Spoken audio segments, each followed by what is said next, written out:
आज हम बात करेंगे ऐसी एक इंसान की जो 133 दिन तक समुंदर में फंसा हुआ था। आखिर क्या हुआ था उसके साथ? क्या वो 133 दिन तक उस समुंदर में रहने के बाद वो जिंदा बचा? आओ इस वीडियो में जानते हैं। ये कहानी है जोता बुनमिन नाम की एक इंसान की, जो कि 1918 में चीन के हाइनन आइलैंड पर जन्म हुआ था। उस टाइम के विश्व युद्ध और फ्लू महामारी के बीच कुलम और उसका परिवार एक सुकून भरी जिंदगी जी रहे थे। लेकिन 1920 में जापान ने चीन पर हमला किया और उनकी जिंदगी एक बुरी मोड़ पर आ गई। कुंगलिन के पिता ने परिवार को मलेशिया भेज दिया। कुंगलिन ने ब्रिटेन के मर्चेंट नेवी ज्वाइन किया, ये सोचकर कि वो जापान साम्राज्य के खिलाफ लड़ाई लड़ेगा। लेकिन समुंदर पर उसकी जिंदगी इतनी आसान नहीं थी। बुरी नौकरी और लगातार तंग करने वाले अधिकारी। पूनम के साथ ये होता था कि उसके साथ काम करने वाले जो भी लोग थे वो सभी उससे बुरे व्यवहार करते थे। तो 1937 में सबसे तंग आकर उसने डिसाइड किया कि वो ये जॉब छोड़ देगा और वो एक अच्छी जॉब करेगा। कुछ सालों तक जोथा बमलिम ने मैकेनिक की नौकरी की, लेकिन जब वहां पर जापान ने कब्जा करने की कोशिश की उसको वहां से भागना पड़ा। फिर 1941 में पुमलिम समुंदर में लौटने का फैसला किया। अगले कुछ सालों में उसने कई सारी जापानी हमले से बचते हुए बिताए। फिर 1942 में उसको एक बहुत बड़ा शिप पर काम मिला जिसका नाम था पार्लियामेंट।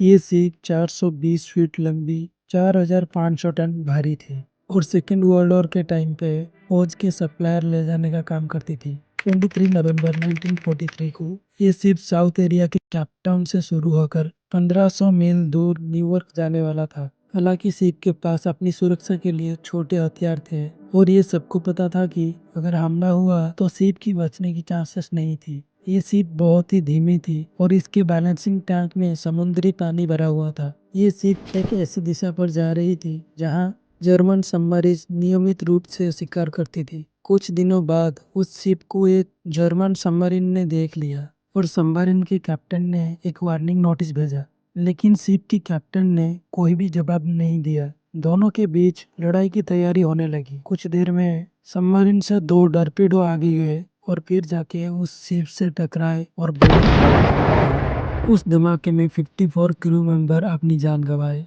और इस मुश्किल समय में लिम के हाथ एक लाइफ जैकेट लग गया जिसे उसने पहन के समुंदर में कूद गया और डूबते शिप से दूर जाने लगा। खौफ के इस माहौल में लिम ने जितना हो सके उतना तैरने की कोशिश की और तैरते तैरते उसको एक 8x8 लकड़ी का रैक दिखा जो सही सलामत थी। रात हो गया था और दूर दूर तक कुछ भी नजर नहीं आ रहा था और उसके सबसे करीब सूखी जमीन साउथ की तरफ 250 मील दूर थी और पानी की वजह से रैफ्ट लगातार उत्तर की तरफ यानी ब्राजील की तरफ जा रहा था। लीन ने रैफ्ट पर बैठकर समय बिताना शुरू किया और उस समुंदर में दूर दूर तक कोई भी नजर नहीं आ रहा था। रैफ्ट पर एक छोटी सी सर्वाइवल किट थी जिसमें कुछ सामान थे जैसे कि एक फायर गन, 2 कुकिंग पोस्ट, एक टूटी हुई फ्लैश लाइट, कुछ चॉकलेट बार्स, शुगर के क्यूब्स और 11 लीटर पानी रखा हुआ था। लिम ने अपनी सिचुएशन से निपटने के लिए उसके पास जो सामान थे उसको अच्छे से इस्तेमाल करना शुरू किया।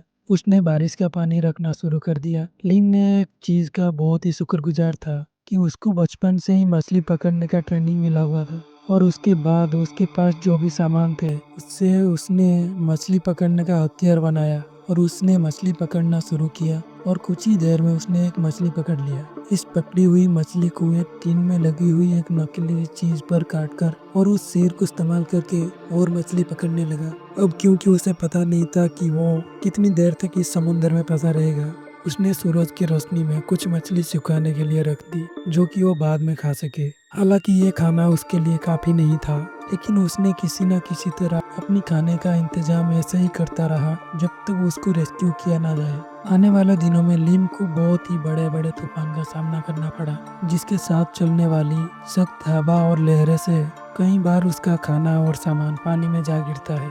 एक वक्त तक वो भूख और प्यास की वजह से इतना तड़पता था कि उसको अपनी आंखें तक खोलना मुश्किल हो रहा था। गुजरते दिनों के साथ साथ मछली मिलना भी कम हो गया। यहाँ तक कोई कोई दिन एक भी मछली हाथ नहीं लगती थी।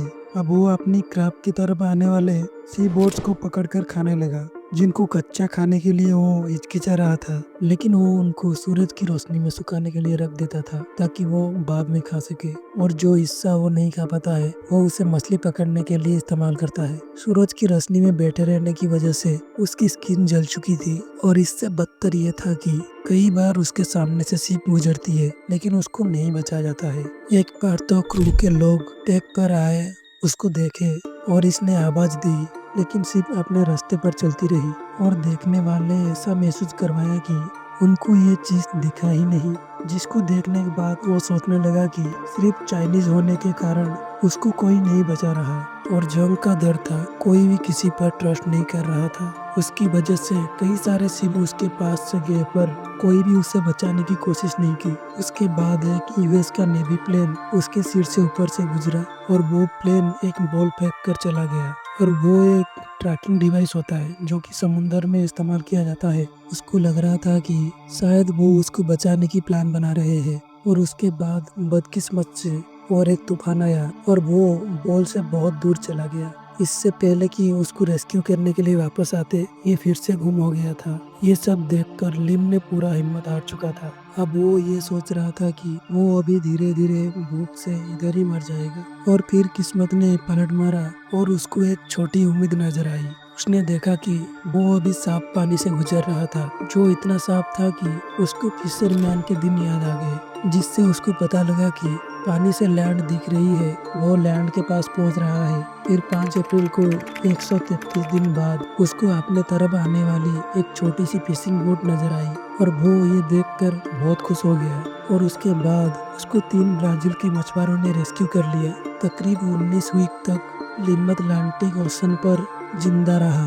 एक महीने रेस्ट करके खाने पीने के बाद उसमें थोड़ा जान आया। उस वक्त वो ब्राजील के हॉस्पिटल में था और डॉक्टर ने कहा कि वो अभी ठीक हालत में है। जब इसका स्टोरी पूरी दुनिया को पता चला, एक आम इंसान इंटरनेशनल सनसे बन गया। इस स्टोरी पे पैसा बनाने की खातिर ब्रिटिश काउंसिल ने लिम को 1943 में लंदन बुलाया। उसको मर्चेंट नेवी की सर्विस करने के लिए मेडल भी मिला।